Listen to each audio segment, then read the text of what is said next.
A'udzu billahi minasyaitonir rajim. Bismillahirrahmanirrahim. Assalamualaikum warahmatullahi wabarakatuh. Alhamdulillahi rabbil alamin.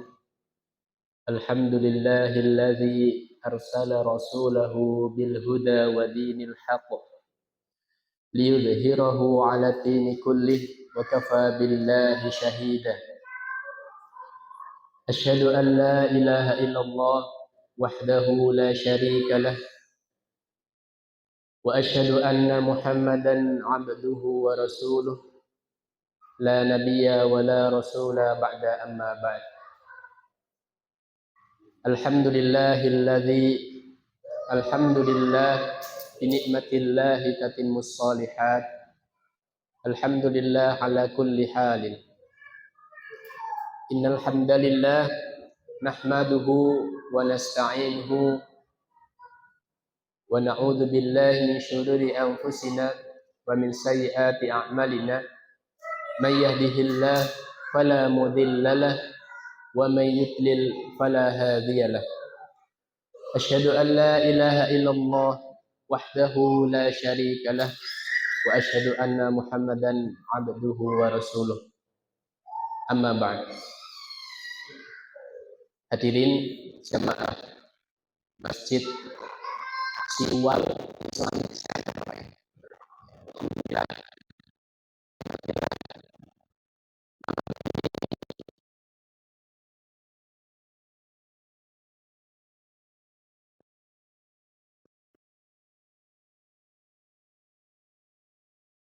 Dalamnya dibacakan ayat-ayat daripada Allah Subhanahu wa taala, yang mana Rasulullah Shallallahu alaihi wasallam mengatakan dalam salah satu hadisnya bahwa setiap orang-orang yang datang berkumpul di satu tempat, kemudian duduk bermajelis bersama, mendengarkan ayat-ayat Allah Subhanahu wa taala, membacakan ayat demi ayatnya, menelaah, mempelajari dan menggali apa saja yang bisa dijadikan sebuah hikmah atau dijadikan pelajaran untuk hidupnya.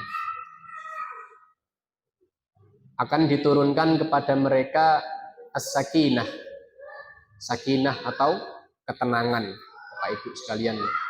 Alhamdulillah pada malam hari ini kita juga bisa bersama. Ini adalah pertama kalinya kami berkunjung ke sini ya. Setelah sekian lama, mungkin beberapa kali lewat di sini Pak Bu ya. Tetapi baru tahu kalau ternyata akan dibangun Islamic Center di dusun atau desa Siwal ini. Alhamdulillah.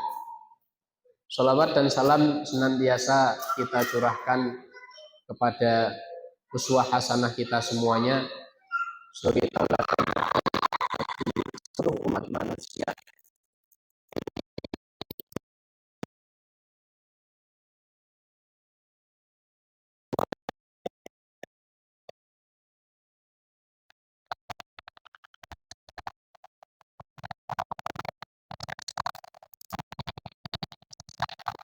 Beliau sampaikan, setiap apa yang beliau ajarkan, dan mudah-mudahan Bapak Ibu semuanya hadirin yang dirahmati Allah Subhanahu wa taala, kelak ketika kita di akhirat Bapak Ibu nggih, di pengadilannya Allah Subhanahu wa taala, mudah-mudahan kita termasuk daripada umatnya Rasulullah Sallallahu alaihi wasallam.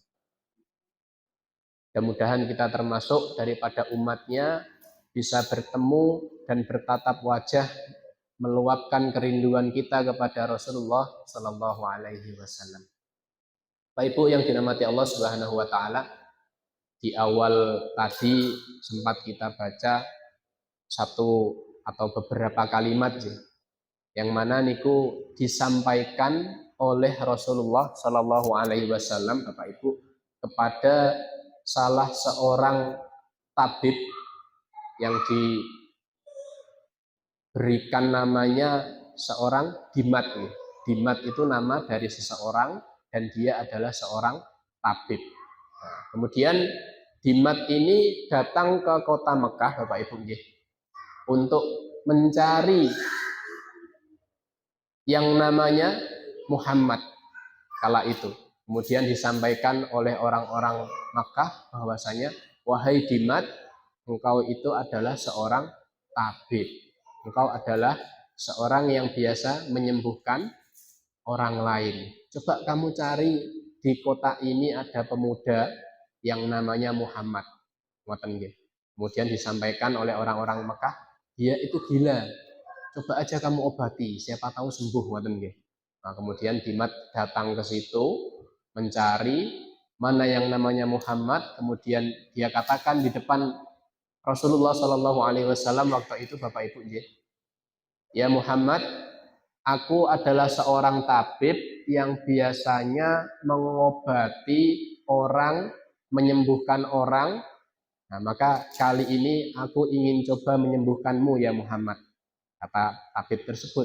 Kemudian Nabi dengan tenang, tidak marah-marah, dengan jelas, dengan tegas, namun tetap dengan akhlak yang baik, mengatakan, innal hamdalillah, sesungguhnya segala puji hanyalah milik Allah. Nahmaduhu wa nasta'inuhu, kami memujinya dan kami memohon pertolongan, perlindungan kepadanya. May yahdihillah fala mudhillalah, barang siapa yang diberi petunjuk oleh Allah Subhanahu wa taala, fala mudhillalah, tidak akan seorang pun mampu untuk menyesatkannya. Famay yudlil, dan barang siapa yang disesatkan oleh Allah Subhanahu wa taala, fala hadiyalah, tidak akan seorang pun mampu untuk menunjukinya. Itu ditegaskan oleh Rasulullah Shallallahu Alaihi Wasallam.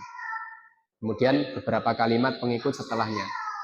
Dimat seorang tabib yang cerdas dan pintar niku, Bapak Ibu. Kemudian ngertos Rasulullah jawab ngoten niku nggih. Kemudian dia, sungguh ya Muhammad, kamu ulangi lagi perkataanmu tadi. Diulangi 3 kali atau beberapa kali dalam riwayat.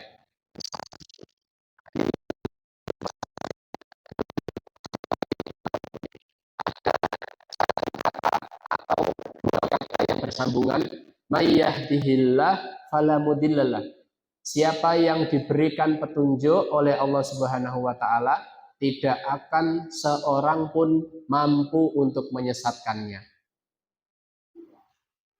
Famay yudlil fala hadiyalah, dan siapapun yang disesatkan oleh Allah Subhanahu wa taala, dibelokkan jalannya dari jalan yang lurus, menika Bapak Ibu ya, tidak akan pula seorang pun mampu untuk menunjukinya. Nah, maka ini menjadi penegas Bapak Ibu ya, bahwasanya hidayah itu adalah milik Allah, bukan milik manusia. Makaten Bapak Ibu ya. Jadi kalau Bapak Ibu datang ke sebuah pengajian, mendengarkan tausiah menika nggih, kemudian hatinya terketuk, wah iya ya, oh bener, oh, nah begitu nggih. Nah, maka itu Bapak Ibu sekalian, itulah yang disebut dengan hidayah. Jadi bukan karena gara-gara si ustadznya tadi mungkin yang menyampaikan mengena di hati, tidak serta-merta. Bukan penyebab utamanya. Mau yang menyampaikan sebagus apapun Bapak Ibu, kalau hidayah itu tidak sampai ke hatinya, maka dia tidak akan mampu untuk menerima kebenaran Bapak Ibu. Wonten contohnya Bapak Ibu. Sinten? Pamannya Nabi niku sinten, Bu?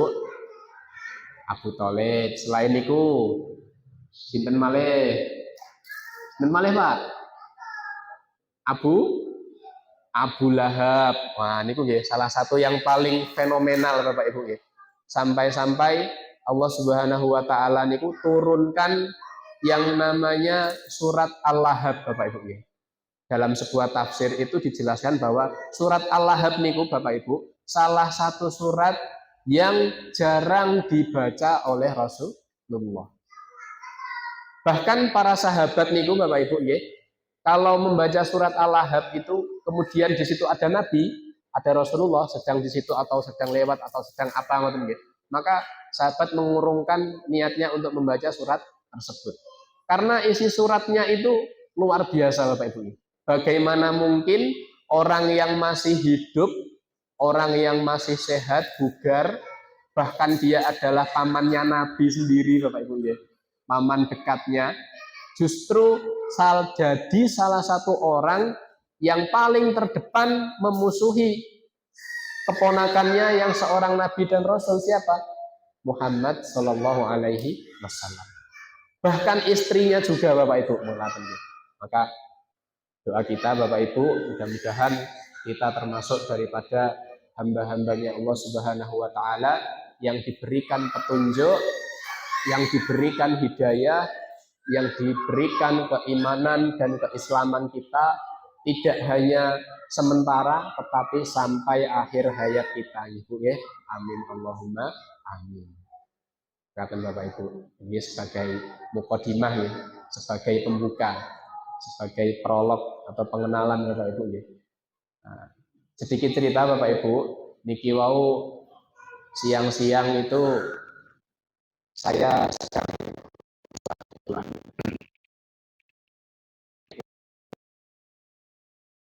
sekolah nih teng Tabarok mriki. Kemudian ketika siang itu ditanyakan atau ditawari oleh salah seorang ustadz kami, dipanggil begitu, Pak ini nanti malam ada pengajian di SIC.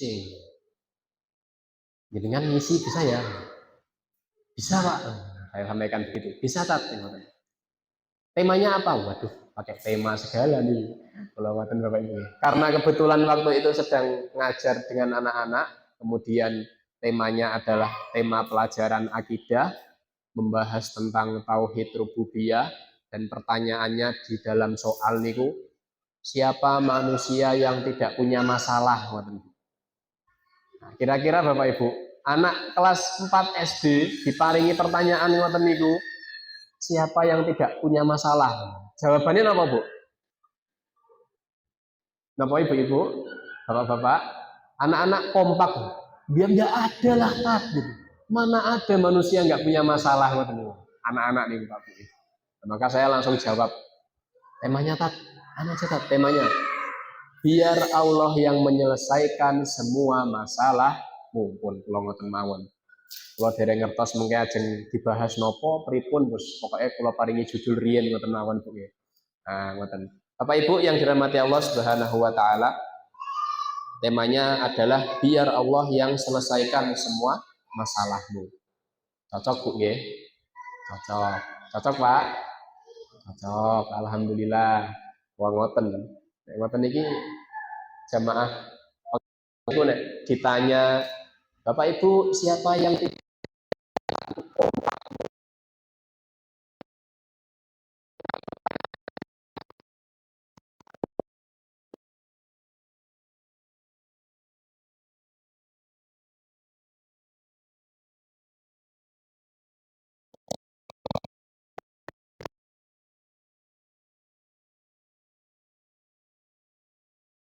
setiap manusia itu tidak akan pernah lepas dari yang namanya masalah. Bapak Ibu nggih. Ada yang tidak punya masalah tidak mungkin. Siapa yang punya hutang ngoten misalkan Bu niku wasaya meleh ditekoki masalah mawon isin nggih. Apa meleh ditanya siapa yang punya hutang ngoten mingkem. Anteng makcap ngoten nggih. Tenang ngoten. Enggak ada ngoten. Mungkin ditanya siapa yang dihutangi oleh temannya, wah niku banter dhewe Bu. Saya Pak Ustadz. Wong teko teng mriki Pak Ustadz, babar niki. Bubar pengajiane iki. Nah, seperti itu Bapak Ibu. Maka hidup niku tidak akan pernah lepas daripada yang namanya masalah. Bahkan Bapak Ibu sekalian, kalau kita pikir jauh, kita renungkan ngoten nggih. Kira-kira ketika kita lahir niku Bapak Ibu nggih, kita jadi masalah enggak untuk orang tua kita? Bisa jadi Ibu ya. Bahagia pasti, punya anak nggih. Apa mulai Bapak Ibu ingkang sampun diparingi putu Bapak Ibu nggih, sampun gadah cucu, senengnya minta ampun.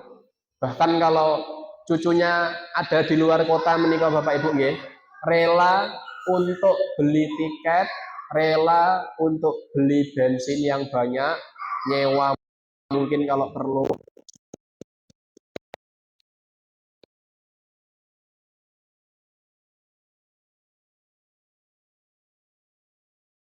anaknya dulu juga dilahirkan, dan dulu ketika melahirkan anaknya itu mungkin dalam kondisi yang Masya Allah pas-pasan, bingung ngoten Bapak Ibu nggih. Ajeng lahiran pripun, buatan lahiran ya buatan mungkin ngoten nggih. Pasti. Nah, itu tidak akan pernah lepas dari masalah. Nah, wonten ingkang masalahipun niku teng ekonomi. Ada yang masalahnya mungkin tentang keluarganya, tentang anak istrinya, ngoten nggih. Ada yang tentang istrinya di rumah, masalahnya banyak sekali, ngoten. Ada yang masalahnya anaknya di sekolah, cerita sama bapak ibunya sampai rumah, ngoten Bapak Ibu. Bingung juga. Ada yang anak istrinya tidak bermasalah, ternyata bapaknya yang punya masalah. Itu juga ada. Jadi masing-masing hidup dalam satu rumah, tetapi masing-masing pula punya masalah sendiri. Nah, niku Bapak Ibu. Nah, kok bisa ya masalah niku mboten selesai ngoten. Kok masalah kira rampung-rampung, ya Allah ngoten Bapak Ibu. Biasanya kalau tertimpa musibah niku yang pertama diucapkan apa Bu? Innalillahi wa inna ilaihi raji'un. Bu. Sesungguhnya segala sesuatu itu adalah milik Allah, dan dia juga akan kembali kepada Allah. Ngoten Bapak Ibu. Itu dalam praktek kita sehari-hari mengucapkannya niku mudah. Saestu. Mengucapkan la ilaha illallah atau innalillahi wa inna ilaihi raji'un.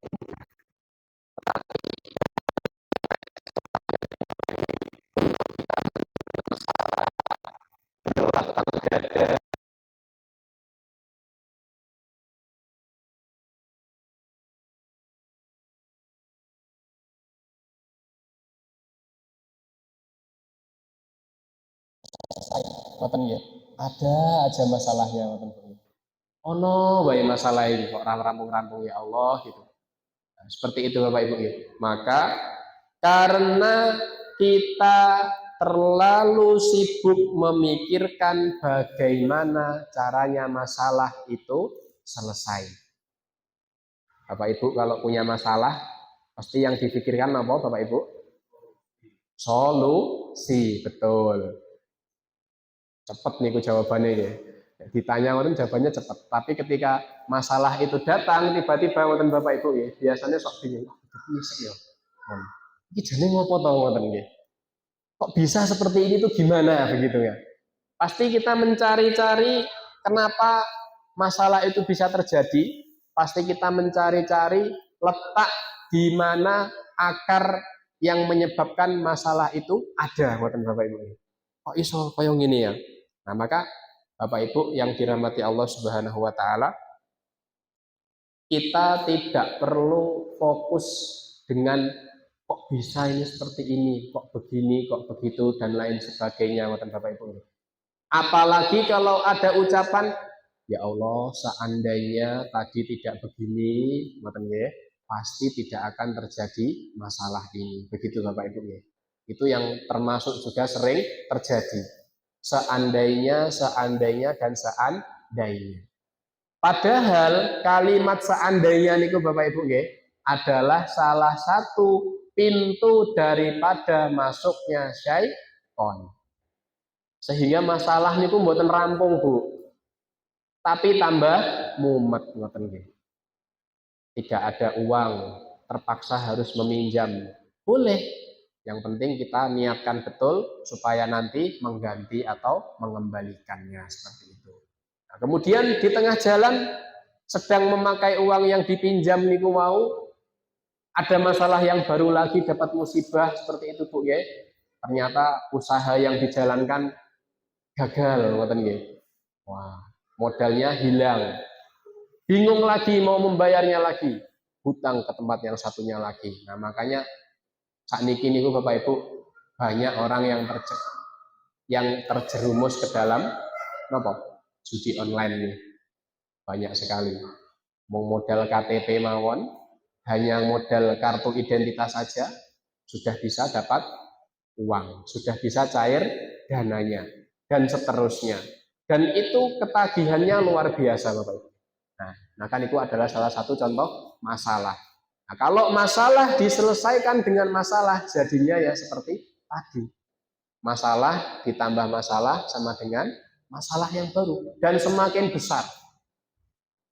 Nah, maka Bapak Ibu yang dirahmati Allah Subhanahu wa taala, kita bisa ambil satu contoh yang luar biasa Bapak Ibu ya.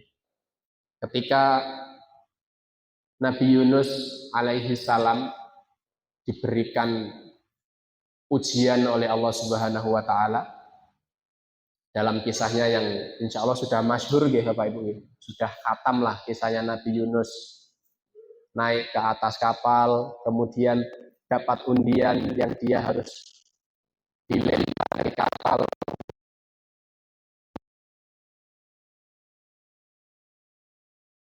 seterusnya sampai semua kaumnya beriman menikah Bapak Ibu. Nah, itu adalah salah satu contoh Bapak Ibu. Maka ketika Nabi Yunus alaihi salam itu ada di dalam perut ikan itu tadi Bapak Ibu ya, ada satu doa yang luar biasa nih Bapak Ibu. Dan ini juga banyak diamalkan oleh manusia saat ini atau kaum muslimin sekarang. La ilaha illa anta subhanaka. La ilaha illa anta. Tidak ada Tuhan selain Engkau ya Allah. Tidak ada Rob selain Engkau ya Allah. Tidak ada yang aku sembah selain Engkau ya Allah. Subhanak, subhanaka. Segala puji hanya bagimu. Inni kuntu minadz zalimin. Sesungguhnya aku adalah orang yang zalim. Niku Bapak Ibu. Nah, sekarang banyak Bapak Ibu ketika orang yang tertimpa masalah nih tanya kepada ustadz, datang dusun kula mereka Pak Kiai, tanya kepada para kiai. Yes, dongo Nabi Yunus kuwi ya. Waca ping 200 ngoten kok. Walah ping 200 niku banyaknya seberapa Bapak Ibu? 200 kali dibaca setiap hari gitu. Besoknya datang lagi, Pak Yai, saya sudah baca 200 kali. Masalahnya hilang, boten tambah walah bubar.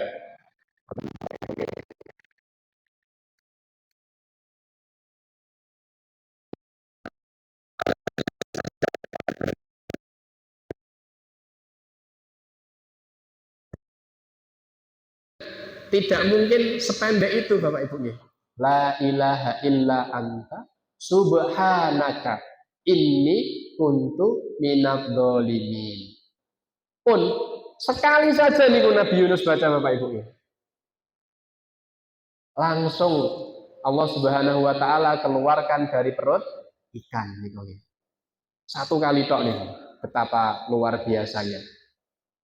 Nah, Pak, sekarang tak baca berkali-kali. Sholat 5 waktu tak baca, sholat duha tak baca, sepertiga malam tak baca Pak. Berapa melih Pak? Di antara azan dan iqomah waktu mustajab berdoa Pak, saya baca juga Pak.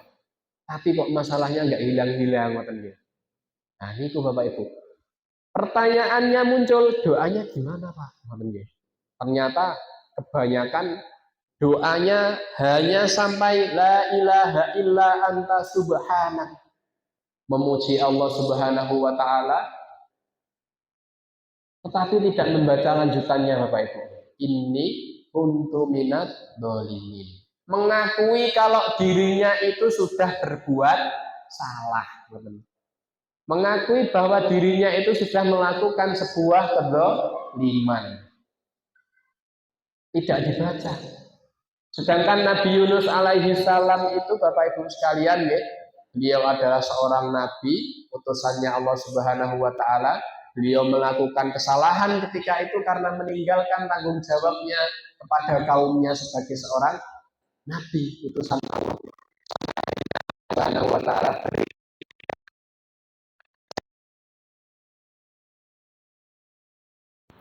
Baca doanya itu Bapak Ibu. Sudah dibaca kok, ijek podo wae masalahnya Pak. Ternyata Bapak Ibu sekalian, Nabi Yunus alaihi salam ketika membacakan doa tersebut cukup dengan satu kali, namun doa tersebut benar-benar dibaca dengan lisannya dan direnungkan di dalam hatinya.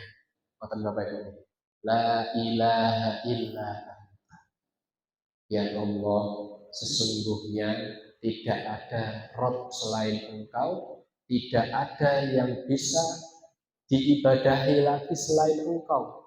Engkaulah satu-satunya, Engkaulah yang maha besar.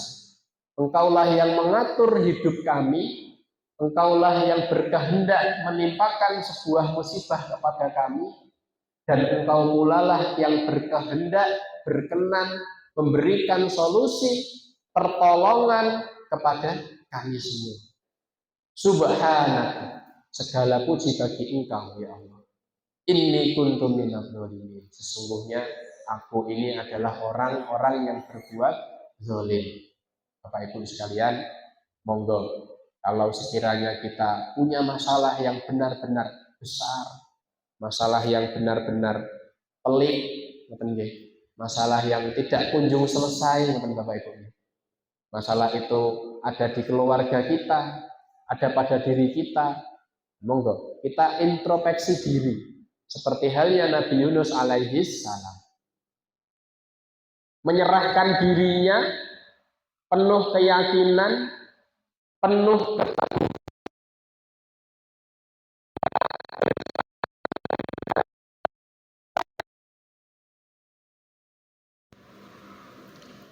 dengan ketauhidannya Bapak Ibu. Nah, maka Nabi Yunus alaihi salam di sini dalam doanya menjadi pelajaran untuk kita semua Bapak Ibu, bahwasanya dari setiap masalah yang datang menghampiri kita nih Bapak Ibu, bahwa tauhid ya, tauhid atau mengesahkan Allah Subhanahu wa taala Bapak Ibu ya, itu adalah pokok daripada semua jawaban solusi dari setiap masalah Bapak Ibu. Sekarang kalau ada yang sakit Bapak Ibu, lihat orang sakit, kira-kira yang dikatakan kepada yang sakit itu apa Bapak Ibu? Kenapa? Berobat gitu ya. Itu Mas, ke dokter itu katanya. Coba diperiksakan ke spesialis ini gitu. Coba dibawa ke dokter ini begitu ya. Coba diminumin ini katanya.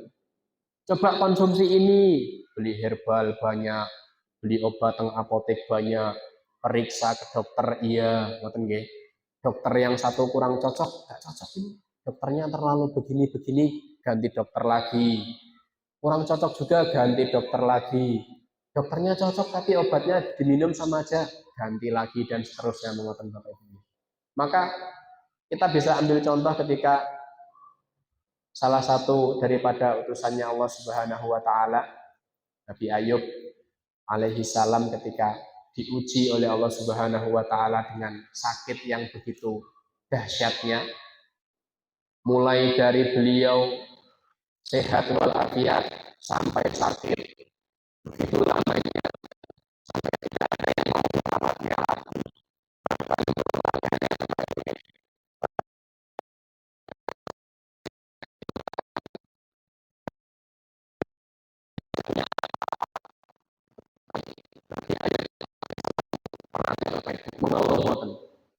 Allah ya Allah, kok uripku ngenesmen gitu, nggak pernah.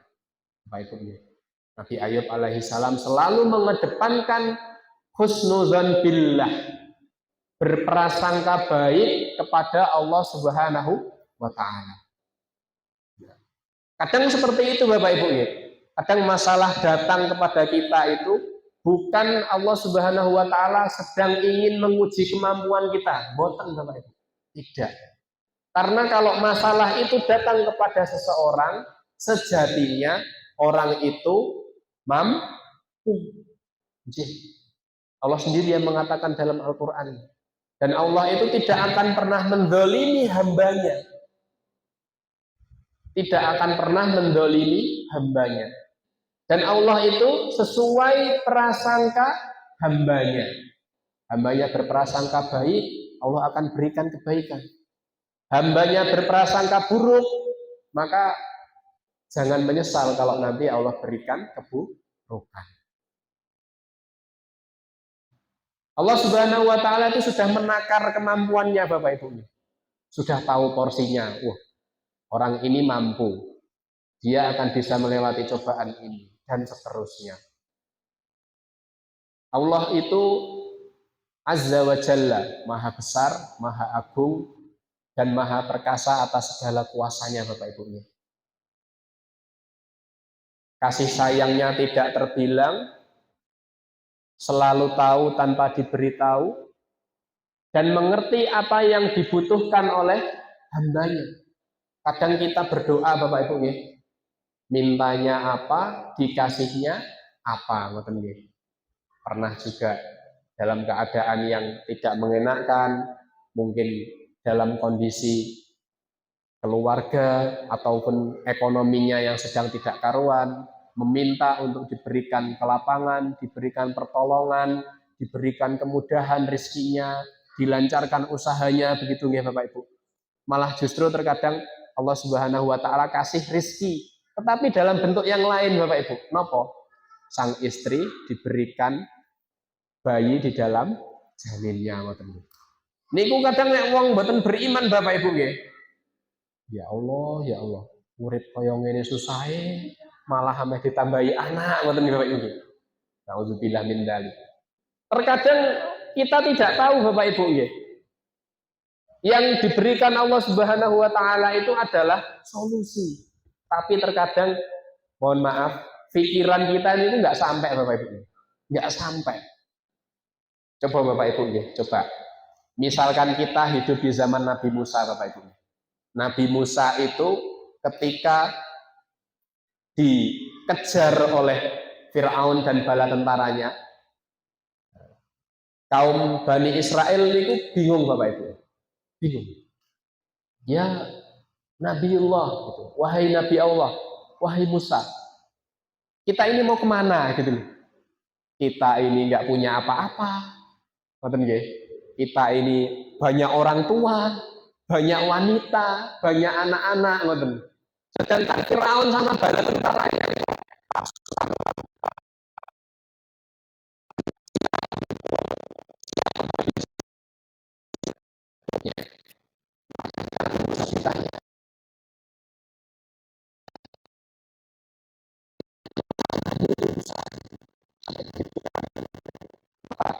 Nabi Musa itu hanya mengatakan kalah, sekali-kali tidak. Allah akan bersama kita. Kalau kita di posisi itu Bapak Ibu, kira-kira awak dewe niki bakal protes teng Nabi Musa mboten? Mesti. Ya Bu. Nggih, Bapak-bapak juga sama. Karena dalam kondisi seperti itu justru diajak sama Nabi Musa ke arah ujung bukit yang di bawahnya adalah lautan. Nah, ini nek wong sakniki Bapak Ibu, kira-kira dia mau ngomong apa nih? Musa, awake dhewe iki digudak Firaun sak tentarane arep dihabisi, kok malah bocah ning ujung bukit ngarepe laut iki arep ngopo? Bunuh diri gitu ya. Pasti Nabi Musa sudah dicaci maki Bapak Ibu ya. Tapi tidak. Nabi Musa alaihissalam tidak berputus asa, tidak kemudian menyalahkan keadaan, apalagi marah-marah ya. Apalagi marah-marah kepada kaumnya, membentak-bentak, mengatakan yang tidak-tidak, boten Bapak Ibu. Hanya mengatakan sesungguhnya Allah akan bersama kita. Selesai. Sampai akhirnya turun wahyu, pukulkanlah tongkatmu ya Musa. Makleng ngoten Bapak Ibu ya. Itu juga di luar kotak dan pikiran kita Bapak Ibu ya. Kok iso laut terbelahi bentuknya kayak apa gitu. Gak mungkin lah. Mustahil ngoten Bapak Ibu ya. Ya saiki ngimpi ora mungkin gitu kan. Pasti seperti itu kalau kita hidup di zaman Nabi Musa. Belum tentu kita beriman sama Nabi Musa Bapak Ibu. Nah, sebegitu besarnya masalah yang dihadapi oleh Nabi Musa. Luar biasa Bapak Ibu. Rasulullah juga sama.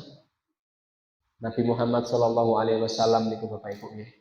Sebelum jadi Nabi, sebelum jadi Rasul, diberi julukan Al-Amin. Orang yang terpercaya, orang yang cerdas, pintar, bijaksana, bisa memecahkan solusi dan permasalahan, bisa menengahi kaum kafir Mekah yang saat itu sedang berselisih, meletakkan Hajar Aswad dan seterusnya. Tapi begitu risalah kenabian datang, dikatakan di hadapan kaumnya di Mekah waktu itu, berimanlah kepada Allah Subhanahu wa taala langsung. Muhammad, anta majnun.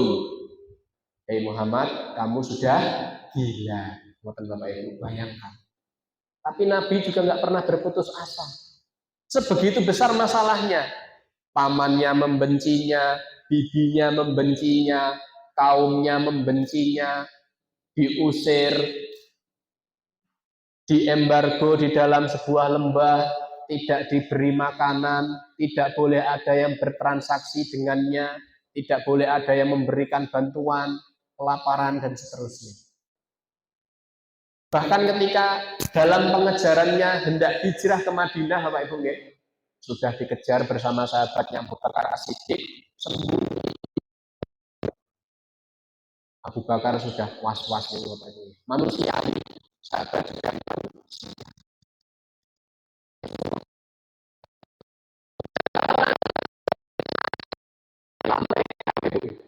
ini ku nek sudah kelihatan selesai. Tapi kenapa tidak seperti itu? Ya Abu Bakrin, wahai Abu Bakar, la tahzan innallaha ma'ana. Gak usah takut Abu Bakar, gak usah khawatir. Allah Subhanahu wa taala bersama kita. Dilindungi hanya dengan seekor laba Bapak Ibu. Bayangkan. Itu pertolongan dan solusi yang di luar nalar. Ngoten ini Bapak Ibu. Jadi pertolongan Allah Subhanahu wa taala itu akan diberikan dari jalan yang tidak disangka-sangka. Min haitsu la yahtasib. Tidak disangka-sangka, tidak terbayangkan, dan tidak pernah terfikirkan oleh manusia. Solusinya itu datang dengan sendirinya. Saat kita sudah berserah, sudah pasrah, dan sudah menerima apa yang diberikan Allah Subhanahu wa taala kepada kita. Hadirin Bapak Ibu yang dimuliakan Allah Subhanahu wa taala. Kapan ini? Pas azan ya. Ampun. Oke. Alhamdulillahirabbil alamin. Bapak Ibu yang dirahmati Allah Subhanahu wa taala, mungkin demikian yang dapat kami sampaikan. Mudah-mudahan apa yang sedikit ini bermanfaat untuk kita semuanya, terkhusus bagi diri kami pribadi, bisa kita amalkan dalam kehidupan sehari-hari, bahwa Allah Subhanahu wa taala tidak pernah salah dalam memberikan masalah. Bahwa Allah Subhanahu wa taala Maha tahu bahwa hambanya itu mampu. Cuma terkadang kita tidak mau. Bapak Ibu, yang dirahmati Allah Subhanahu wa taala, aqulu qauli hadza astaghfirullah li wa lakum walhamdulillahirabbil alamin. Wassalamualaikum warahmatullahi wabarakatuh.